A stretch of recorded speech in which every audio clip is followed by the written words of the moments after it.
How to fix Chrome Media Player notification not removing. What's up everyone? In this tutorial I'm going to show you guys if your Chrome Media Player notification is not being removed from your notification panel.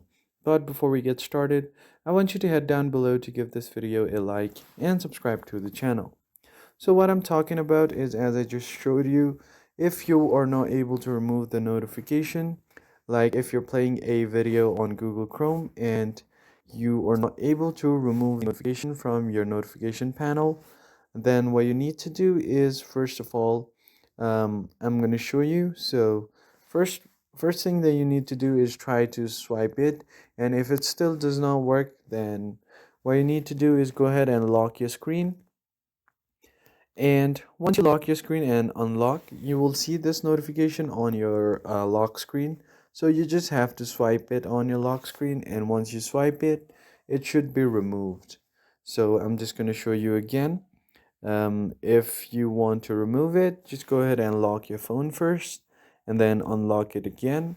And on your lock screen, you need to just swipe it like this. You will see this little banner on here. You just have to swipe it left or right and unlock your phone, and your notification will be removed. So if you found this video helpful, hit like, share, and subscribe. I'll see you guys next time.